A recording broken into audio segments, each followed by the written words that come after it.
This is Pete Moore on Halo Talks NYC. I am hibernating for the winter in my apartment here in our shared office. However, when we do get outside, we love to swim, and we are bringing to you Cori from Calm Within Adult Swim. We're going to talk about the benefits of swimming, not just as a kid, but as an adult. Talk about some of the online and certifications that she is helping drive through the sector, and welcoming her from Seattle. Cori, welcome to your first Halo Talks. Thank you so much. I'm really excited to be here.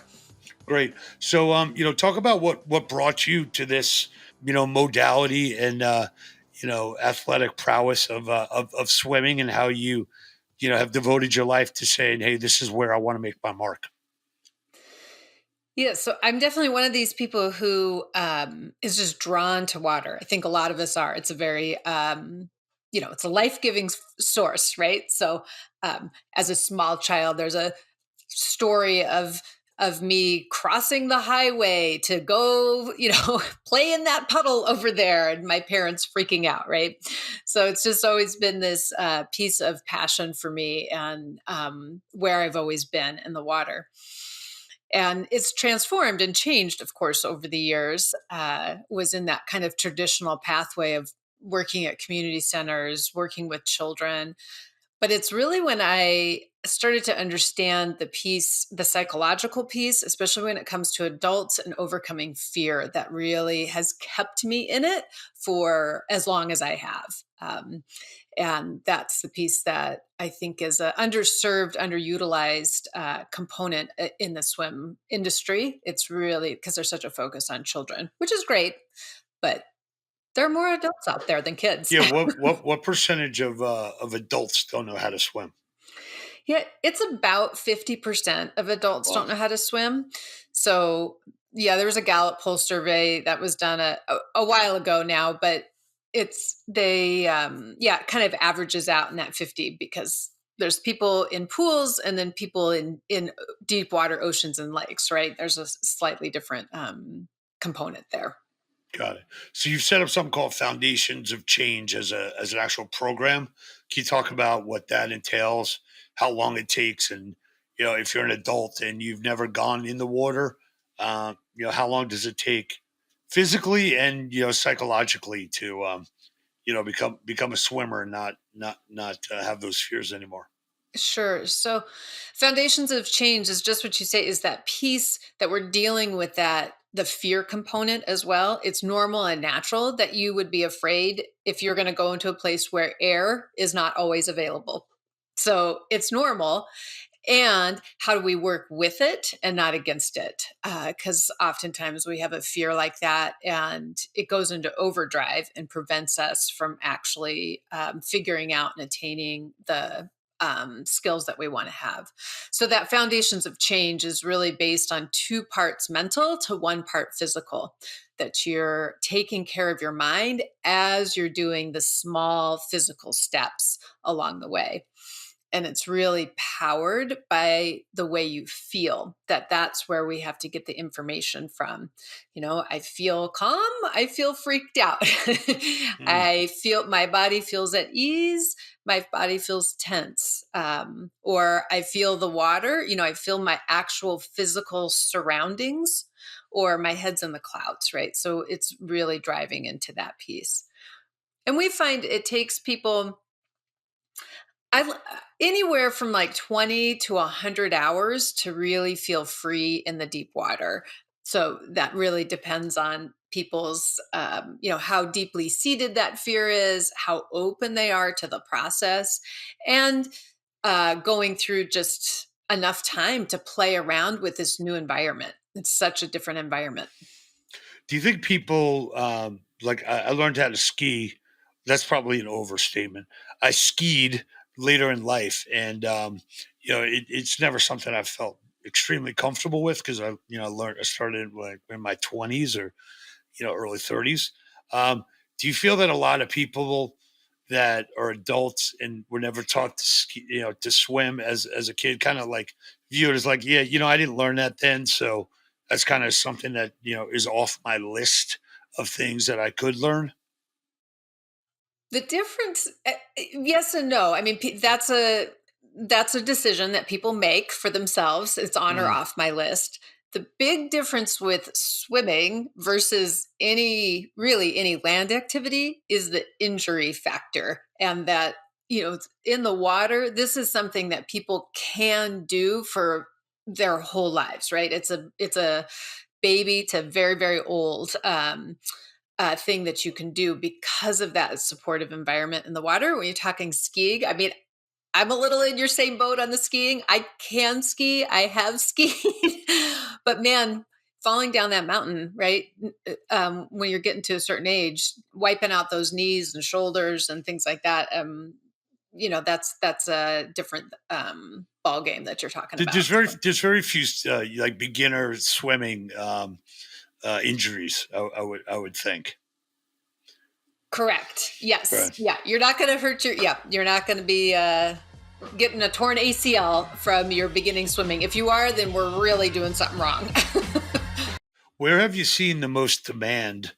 Is it coming from like a YMCA, JCCs, big sports complexes, maybe operators? I went to Emory University down in Atlanta, and as part of being a freshman, there was a mandatory swim class that you had to take or they had to pass because one of the big benefactors of the school back in the day had a child who drowned, Mm. and that was important to them. So they kind of instituted that, as part of the mandatory curriculum, as part of their gift to the school. Where do you see the most demand, or obviously you're marketing, to get adults into the water, but where do you see the most inertia from this? Well, people will.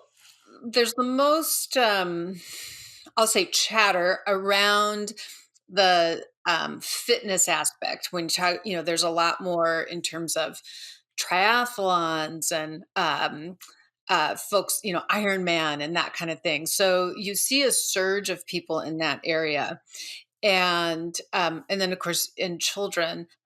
I really think there are more people though, and there is a space. You have to carefully construct the space for people who are true beginners. There's a huge desire there. That's why, water vacations are so big, right? People want to vacation by the water, vacation, to watery places, even when they can't get in it because of that attractive. But you can't talk about it in a way, in that like competitive way, because if you're afraid, if you're a true beginner, like you're just going to go hide. So there's a softer touch for folks who really want to find their place in it, but feel overwhelmed from that high competitive sphere. Now, as part of your program, I understand that you're certifying instructors. They're going out into the field with your programming. You also said that there's an online component to this. So, talk about an online component of swimming. And I know I've seen some Apple commercials that say your iPhone and your iPad are waterproof. I've never tried that myself. But is it basically preparation and technique, or are you actually using any kind of like screens on the side of a swimming pool, and there's like some instruction going on, through your online videos? Yeah, we're not on the screen next to people. And here's the biggest reason why is because this is a kinesthetic experience. And what we're really helping people do is to connect their body and their mind in this case in the swimming pool, in the water. And so we want people to be connecting in that presence way. So they're using the online program to break down the mental and the physical steps into small enough pieces that they can achieve that in the water. And that's where we see people make huge changes because they've been doing this like leaps and bounds. I need to go from 0 to 100. And they don't realize that, oh my gosh, there's 100 steps in between because nobody really talks about those 100 steps. They're like, go from putting your face in the water to swimming front crawl. Too much, Hmm. too big. So Yeah. yeah. So in health clubs and sports complexes during different hours, you'll see, some water aerobics classes, maybe for different age groups. You'll see a lot of kids programming. Obviously, you'll see swim competitions and academies. Where do you find the most revenue opportunity if we're talking about like from a club using your programming or bringing on some of your instructors? How does this get marketed, and what is it worth? And a caveat to that is, we might pay $30 to go to a health club, get a membership, but my friend's paying $500 a month for his kid to go to gymnastics. So obviously there's a price value proposition that either someone missed on the health club side, that we're not charging enough for adults to do certain programs, or hey, look, I'm going to price you as an adult the same as going to price a kid learning how to swim, which is probably a lot higher than what a lot of clubs price their programming at. That's kind of a long-winded question to say, what could you charge for adult swim, and how does that kind of fit into the programming? Hmm. I mean, we do put our prices right up against the private learn to swim industry with children, and even more so, because it's a specialty niche, right? And you always know the money's in the niches, right? And so this specialty piece, and the great thing with adding a program like this is it utilizes the quiet times in the pools.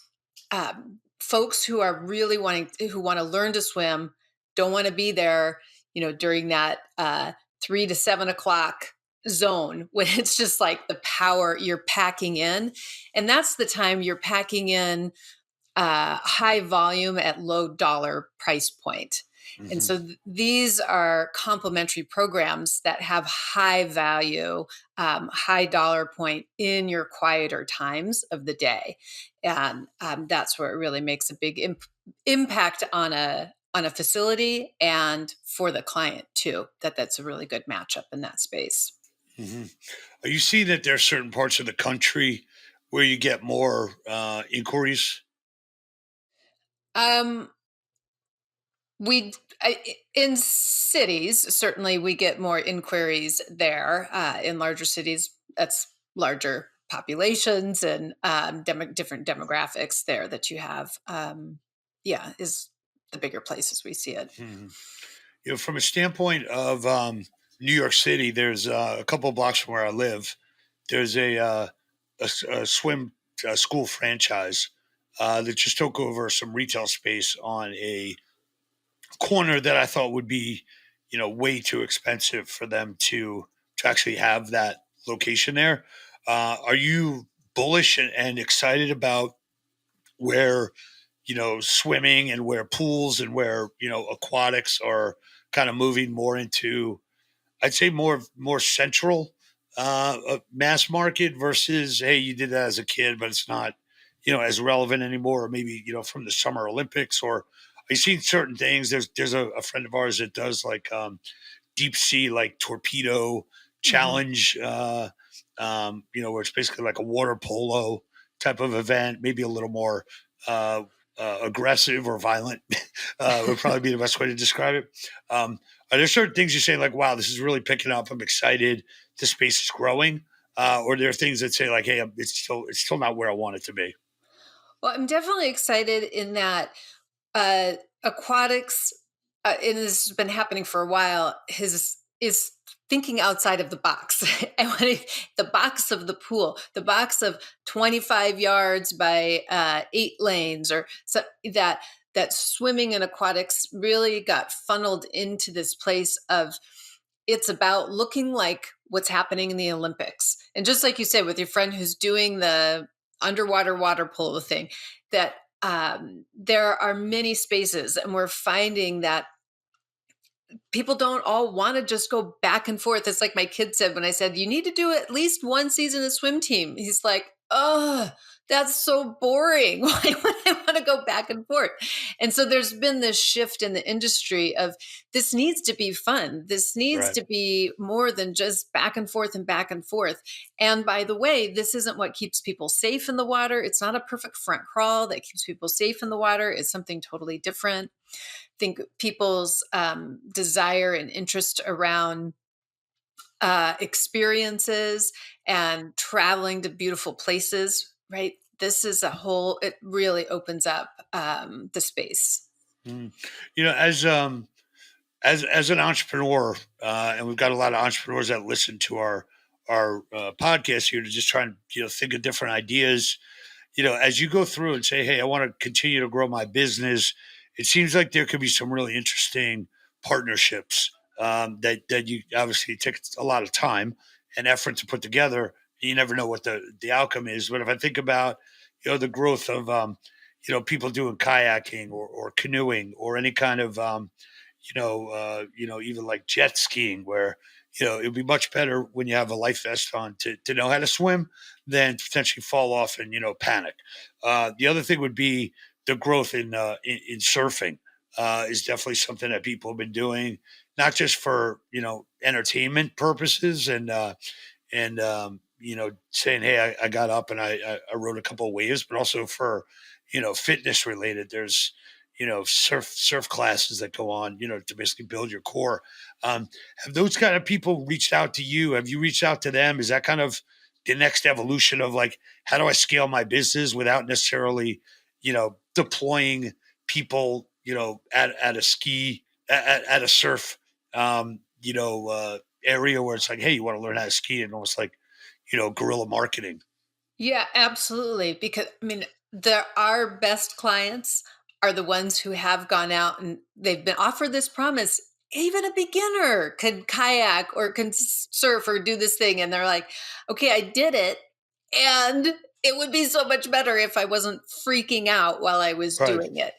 And vice versa. People are coming out to us to learn to swim. And then, yeah, now I want to go and take this out. And so, and where is the great place for me to learn how to do those other things? And the vacation travel, vacation tourism, or I should say, it's the recreation tourism. I mean, like Right.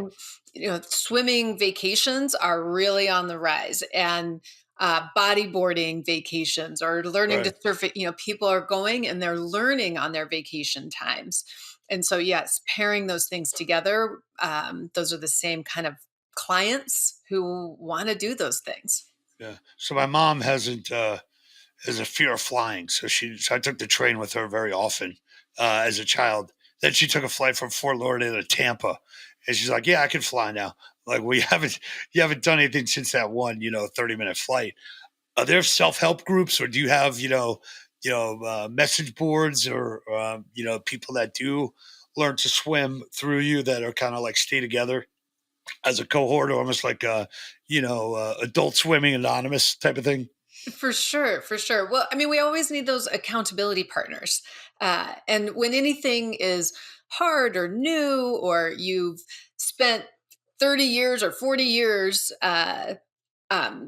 making up all the reasons why you can't do this thing, it takes being in it. We talk a lot about once a week for 52 weeks. How would your swimming change once a week for 52 weeks?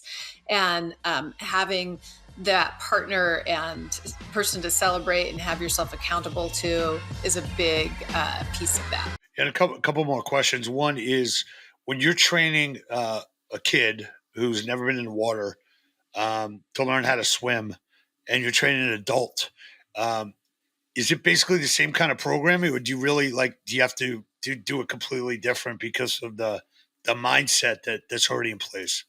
You have to do it very differently, because children, their brains are set up to be really in the present and not to be thinking about what the future problem is or what that problem was from the past, which is excellent for learning all of these physical things. And they trust that somebody that's looking out for the cliffs for them. Right. The adult brain is different. The adult brain is looking out for those before and after things, or these some maybe things. And so we have to learn how to incorporate that into the learn to swim.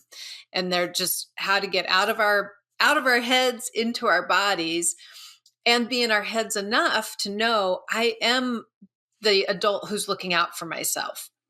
I am Got it. keeping myself safe, and I can figure out how to play and explore. Gotcha. And then the last question I had is if I'm a health club operator, I just built a pool as part of an extension. I listen to this podcast. I say I want to give this to my community. What steps do I take to do that? And do you have some kind of connector system where you say, hey, I'm in you know East Meadow, New York, Long Island. I've got a certified instructor in that area that I can introduce you to? Just tell everyone here how that works, and then how quickly I can get onboarded. Yeah. So um, it can work like that if we have somebody in the area to get them connected, because people are always looking for pools to implement the programs in, for Hmm. sure. That is a big piece of it. Um, and it goes the other way. Like we can come in and we have a 3-month online cohort training program. So we can come in and train your people there so you can implement the program there and get started there. So, Great. yeah. And then lastly, if there's any words of advice or quotes or anything that you live by, or that people say, oh, that's a Coreyism. You got any quotes for our library?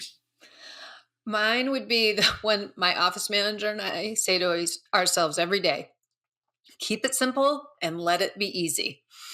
So, going with the Gotcha. flow on it. All right, great. Well, please use our Halo term. It's a copyright free, and we'll try and push more people into the pool, and you can make sure that they become good swimmers. So, thanks for being on, and have a great 2025. Thanks. And we'll maybe we won't push them into the pool. We'll hold hands and jump in together. There you go. Well, there's not like a good buddy system. I love the buddy system. Buddies, trip threes. I had a quick question for you, Corey. My dad, to his credit, taught my brother and I how to swim very, very early. Was a lifeguard. I love the water, all the things, right? Do you have any advice? I mean, he literally was like, okay, aversion therapy, jump in the pool, right? Swim lessons, all that. Do you have any quick tips for people who may have young kids to sort of helpfully, get them comfortable being in the water early? Like any quick takeaways you could offer? The biggest thing that I offer around there is you need to be in the water. Like it needs to be part of your family culture in the same way that you take them to the park once a week, or it has to be part of your family culture. That's actually why we work with adults, because they don't, they're the blockers of their kid, and it's that family culture that is huge in people's deep understanding of how the water works. That makes sense. It was Hmm. always about the water every single summer, Hmm. oceanside pool, all that, right? So this Yep. is very, very passionate subject for me. So thank you for being on. Thanks for having Awesome. me. All right, great to see you. Thanks. We'll be in touch when this gets launched. Okay, great. Awesome. Thanks so All much. right, have a good day. Take care. Bye. Bye now.